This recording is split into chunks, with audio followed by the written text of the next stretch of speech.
Hey guys, okay, so I really haven't ever spoken about money management, but I've received a crap load of questions in regards to it, and so this is possibly going to be a very short video, but only, well, probably the only one that I ever put up about money management. So we'll just call this Money Management 101. Now, if you remember the video that I have put up on the channel that asks whether you're a gambler or a trader, in the same fashion, I ask you now, you got to determine what type of a trader you are. Okay? And the reason behind that question really ties to this whole concept of money management. This whole idea of, where you risk 2% or 5% of your account really comes from books, academics that have put together, like, the trading courses, and in most instances, parrots have just constantly just repeated themselves. Now, I'm not saying that's a bad thing, but what I'm saying is that actually shifts your focus off what is the most important thing when it comes to trading. And what that is, it actually has nothing to do with your account balance or how much of your account you risk. What is important is the actual entries that you take, your ability to find a setup and then execute it. That's what I want you to focus upon. So, and in the manner in which I want you to actually target that area, you remember the focal points I was talking about, is where you are so good at your entry, and you're so great at the process of finding your setups, doing your analysis, and just knowing this is where, when I see this behavior and this market is doing this here at a 200 or a 50 EMA or something along those lines, then I know this market's going to fall, right? Or I know this market's going to climb up because here are my points of confluence. If you've got that, they're solid, then hey, you can bet your house on it if you wanted to, right? Money management is, in my opinion, and through just experience over the years, in place for those sorts of retail traders that will always speculate. Always. Now, having said that, that does not mean where you could see a setup and you can put 100% of your, or you won't be allowed to anywhere from broker, but say you put up 50% of your account balance on that straight away. All right. Call me stupid, but every time I have done smaller accounts and I've seen perfect setups, I've risked quite a lot of my account balance, which is not an issue when you've got experience on your side and you can nail that, right? But when you're learning, certainly apply money management, and I'd say maybe 5, maximum 10% of your account, because you've got to be the best judge of your own character when you know that, hey, say for instance, market pulls back against you, say 10, 15, 20, 30 pips. I've had instances where the market actually on a pound pair has gone in for a stop hunt at like about 40 pips, and like where it's gone back for like a third hit to the low or third hit to the high or something along those lines, 35, 40 pips or so. And if you really can control your own body, then you're okay. But if you can't, you're probably pooping your pants around those times, because it'd be like, crap, I've just lost all this money. But the losses are actually only achieved when you exit out of that trade, right? So, but because my analysis was so solid, is where I sat there and I kind of expected the market to give me something like that. And once it does and it bounces back and it's given me a nice stop hunt or something along those lines and starts moving in my direction, I'm very happy because I know my analysis was solid. That's the experience that I'm banking on now. And for you guys, what I want you to do is to determine on how accurate your setups are. Are you still speculating? Are you still saying, yeah, I think it's going to do that? Or are you so solid that this is the behavior that I'm expecting from the market, and so that's what's going to happen? If you can get that yourself focused on that ability, then money management kind of just becomes an issue of the past. So does, like, where you put your stop losses and stuff.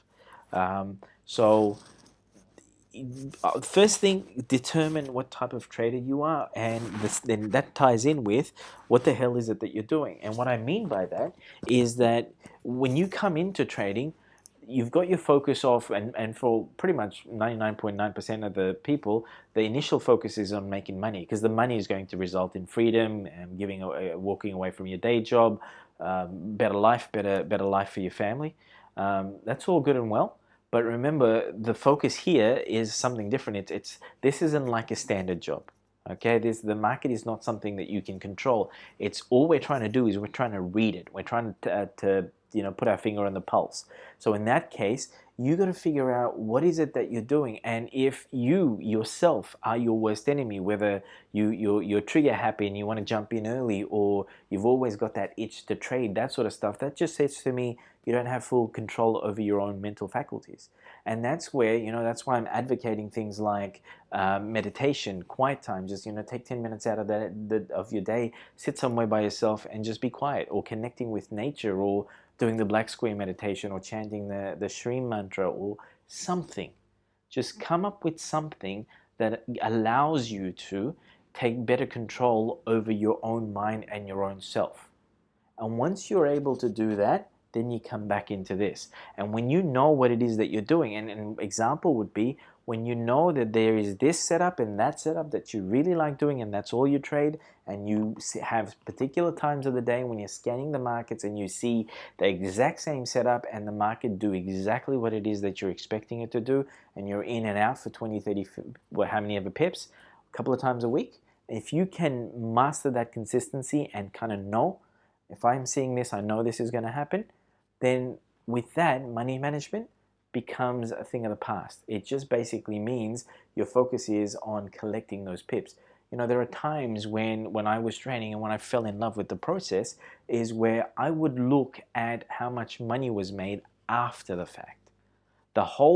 My adrenaline rush, the testosterone that was pumping for me was really to do with the fact that, you know what, I've seen this setup, I'm going to go in there, this damn thing, here's how many pips I'm going to collect. I'll drop my lines in and say, when price hits here, it's like I've just won the lotto or something, or I've just won the race. I felt like Rocky, running up those steps, and I'm standing on top of those steps thinking, yeah, I've done it. That's the whole process. And then later on, when you're exiting out of that, the trade itself, that's when you start to realize, oh, you know what? I made a nice bundle of money here on the side as well. So money's got to be your secondary factor. And so coming back to point, if you know, one of the things we used to do in advising is the key things, it was required by our regulator, is we had to come up with a means to discover a risk profile for our clients. You've got to do exactly the same thing for yourself. And how you do that is you sit down and you have a conversation with yourself to say, and be honest, how do I feel if, say for instance, I lose at something? How do I feel when I'm doing a $100 binary trade and I lose it? Do I feel disappointed? Do I feel like crap? Do I think it's the end of the world? Do I want to go kill myself? Whatever it is. But when you know that your reaction naturally is bad, then you know that you are not very averse to risk. Okay, so that's when you start saying, okay, now what I'm going to do is I'm going to now approach my trades with a degree of money management in there, because I know if I lose, say, $10 or $25 per trade off a, say if you lost $25 per trade off a $250 binary options account, you've just wiped out 10% of your account, right? How would you feel about that? So in that case, you might say, look, I don't feel all good about that. So what I'm going to do is I'm going to put up a $500 account. And when I trade $25 off, which might be the minimum trade off of that, then what that's going to mean is I've only literally lost 5% of my account if I lose that trade. That's how you're going to approach it. So money management, it really is a personal thing. It comes down to your level of risk that you can handle. A lot of the times, for example, here, and this is something that's about to come. I'm going to create a separate video about the possible upcoming bear market, upcoming market crashes that come up. A lot of people will look at it and say, crap, there's a massive collapse that's happened. Look at what happened in 2008, right? But look at where we are right now. And what you start to see is it's almost every 5 to 7 years or so, but it's starting to happen more rapidly now, so I'd say less than 5 years, where you will see a bear market. You know what we actually call that? We call that like an investment sale. You know how with your big retailers, where around Christmas time or after Christmas, like in Australia, we've got the Boxing Day sales on the 26th of January. Basically, what that means is that everything goes on sale, 50% off or whatever it is. When the bear market starts and the markets crash, what we call it in investment circles is an investment sale. And for us, it just means nothing's really changed. It just means that whatever the confidence that the traders in the markets or the investors had has fallen. Doesn't mean that the bottom line of the companies have fallen, right? So the value is exactly the same. Property prices fall and rise all of the time. It's property prices are to do with whatever someone is prepared to pay on that day for it, right? Sometimes it's going to fall, but if you're looking at it consistently, it's always on the climb, right? So in the same way, when the crashes come, it's the best time to be actually buying, right? So what you've got to do around those times is either you look at yourself and you say, look, I really don't like it. I feel terrible when the markets crash, or when I'm losing a trade when my account balance goes negative. So then you've got to determine that, well, what's a comfortable barrier for you? Is it, if you have $1,000 account and you lose $10, you're okay with that? Then certainly your money management would then be that you've got your $1,000 account and you want to build that up, and you build it in smaller increments. Other people out there, they love risk, right? But in order to mitigate that risk, you've got to ensure a couple of things. One is that your ability, don't be overconfident in your ability to trade if you can't trade. So what you're going to do is you're going to add more experience to it, more knowledge to it. And again, that once you have that knowledge, all of a sudden your risk profiling, you'll see some changes happen to that. For example, like, with clients in the past, when, say, the 2008 hit happened, I actually did tell my clients we were expecting something. So they kind of knew beforehand. And then at the same time, when it happened, the advisory to them that I was giving was simply, it's a great time. It's right now is an absolute great time to start investing. And so what we did was, because everything is on sale, everything is cheap, so we started buying more stocks, we started buying more units in managed funds, that sort of stuff. And what they found as a result of this newfound knowledge was that once the markets came down, instead of getting sad or getting upset, they started getting happy because they knew what they were expecting. Okay? It's the same thing with money management. It's tied to your own personal risks. And you are the best person to know how you handle situations where it's risky. Okay? So remember, in all of my videos, I'm talking about how you take strategies and anything anyone says and you make it your own. The same rules apply to all the crap in the books, the retail trader books that are out there, all the academics, all the groups, everything you're hearing out there. You take what they're saying and then you make it your own. You look to see how that applies to your personal circumstances, because right now with all of you guys, I'm only really used to dealing with people in the Western world. But right now I have all of you people that are writing to me, you guys are scattered all over the world. So I'm learning now newer cultures, where cultures that I've really never, countries that I've never really traveled to yet. But I'm discovering new cultures. I'm discovering new ways of how people are living, and at the same time, I'm understanding on a deeper level, of how different currencies affect different markets and different lives, and how different people respond to risk and to failure and to sadness and things that are negative in their life, all of that sort of stuff. So I can't give you something that's going to be a blanket solution to everyone.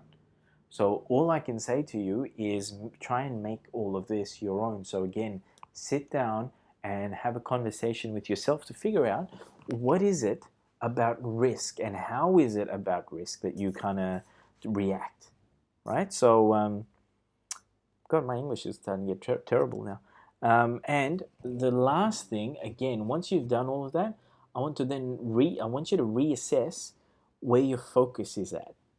Because remember when I was saying just earlier then that when you're looking at trades and setups and stuff like that, when I see this setup happening here, I want to take an entry, say here, right? My focus is just on taking my entry and my 20 pips, right? So 20 pips are hitting somewhere down here. My focus is not on how much money I'm making. It's just on my 20 pips. And once you are focused just on that, all this other noise that's in your head disappears. So when you have your focus, you'll start to realize that your hit rate is so much higher.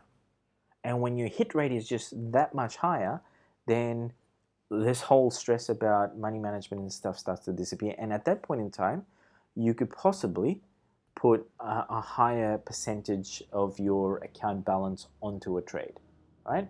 I would say also with various people, if you're going to utilize correlation across the board, possibly do less or less percentage wise of your account going on to a trade, because say for instance if you want to putting 5 trades up and you want to risk about 10% of your account, then I'd break that down and do about 2% per trade, right? And the simple reason for that is say for instance you've completely messed up your analysis and correlation wise all of the pairs that you've just invested in go belly up.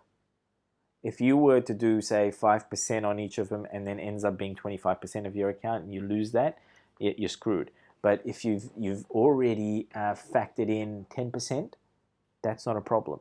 And saying factored in actually brings to mind now, you've probably heard me say that there are often times where fundamentals, things that are happening around the globe, get factored into the markets prior to like the trading beginning. Like, Donald Trump, the possibility of him winning the election, over the course of the election period, the market's already reacted. So him doing whatever he's doing gets factored into the market. The Brexit, we had massive falls happening on the day of the results being released. But after the fact, even when the British Parliament just ratified where they are going to enact Article 50, markets didn't even respond. But we had groups, we had gurus out there predicting that everyone should short the crap out of the pound. I saw so many of that, and I thought, why? The question was, in my mind, that if the market has already factored that in, why would you now then expect the market to all of a sudden react again? They're not surprised for a second time. It's the same damn joke. So for you guys, it's the same thing. You've got to be able to, when you're taking in that strike, factor it in, right? In regards to money management, again, a very important point, and this will be my last point in regards to this now, is that whether it's binary options, whether it's Nadex, whether it's Forex, whatever principal balance you put into your account, you're going to trade with it and you're going to build your account up. Once you get to a point where that's sufficiently comfortably built up, for example, if you start off with, say, $250 on a binary options account, you've built that up to $1,000, fantastic. Pull your 250 principal deposit out. Pull that out, stick it back into your bank account. Now you're trading with $750 that really wasn't yours to start off with.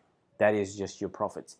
Now you're going to play with your profits. Same thing with Forex. If you're going to put $1,000, pounds, whatever down into that account, you've built that up to say 2,500 or so, pull your principal out. Then at that point in time, if something does happen to go wrong, you really haven't lost anything out of pocket, right? So whatever hard work you would have had to do getting that $1,000 or getting that $250 in the first place, you haven't lost that because that's in your pocket now. And I guarantee you, everyone's going to start, if you have a winning streak, if you like starting to nail this, at some point in time, you will have your own little wave where you will bounce back up or down briefly because you start to get cocky. And you will take some losses as a result of it. And those losses are going to be tough lessons that are going to put you back into your money management scheme. But if you are very, very hard on yourself in terms of when you're taking the trade, and how you're taking your execution and all of that sort of stuff combined, then money management is just mitigating risk. That's just another tool. It's not something that you've got to be blindsided by and say, you know what, I'm just going to focus on this all of the time. So you take that pressure off yourself and focus entirely just on your ability to execute an entry and an exit and nail that trade. So binary options, whatever strategy you're doing, entry, exit, you already know about when you're going to exit. Forex, 20 pips, right? When I say 20 pips, the reason why I've come up with that figure is that now that I'm actually showing you guys, training you guys to do Forex, 20 pips is a reasonable sum where even if you actually screw up your directional flow and you're still trading like one of the bigger, the majors of the pound pairs, chances are you'll still get your 20 pips on even a false move and be able to get out of that trade before the market corrects itself. So either way, whether it's accurate or not accurate, chances are you're going to still get your 20 pips also. And that's why I've come up with that figure. And plus, you can probably even nail that on a ranging market with most pairs. All right. So I hope that's it. That I always go off on a rant, but I'm hoping that's actually covered whatever questions you had in regards to money management. When your confidence increases and your ability to nail your trades increases, then you're not really going to rely so much on the money management aspect. All right. Just quickly, actually, just comes to mind. Someone did ask me about how I handle equity. The thing with that is I'm a lifestyle trader, right? I'm not in this to go make millions of dollars every single month. I just know that I've got this ability that I can do this for the rest of my life. I can teach this ability to my kids, and I can make whatever amount of money I actually need whenever I need it, right?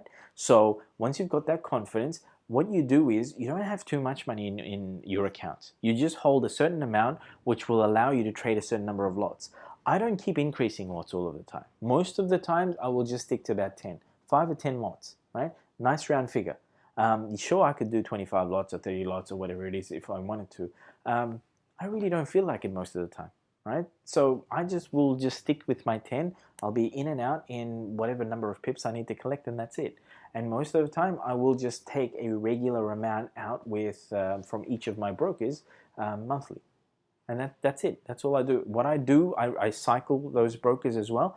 I will take withdraw from one and say the first week of the month, withdraw from another from the second week of the month, withdraw from another third week of the month, withdraw from another fourth week of the month. That's how I kind of do it. So, and when I'm doing the withdrawal process for the few days or so, depending on how long your broker takes you, I actually just don't really touch that account. So that's how I kind of cycle it. And if I'm setting up, say, like a new account with a new broker, I will always start off with like a minimum balance, right? A few K, 5K with Forex accounts, and then you build it up. That experience you get when you're building it up, priceless. But at the same time, once I've built it up slightly, I'll pull my initial principal out. That's just good money management from like being a finance guy, right? You got to do that regardless. And the last thing when it comes to money management is this: trust no one. Doesn't matter when I'm talking about institutions, doesn't matter if you're even talking about your big banks that are too big to fail. Trust absolutely no one. You've got to have full control over your money. And for those of you that would like to have a conversation about just money management in yourself, like even for your own life, budgeting, all of that stuff is very important. And guys, this is almost going into relationship stuff as well. And I promise I will get off after I say this. But if you are part of like a couple and one person's paying off all the bills and stuff, and you got no clue as to how the bills are paid and when they're paid and all of that sort of stuff, God, that's really going to do my head in.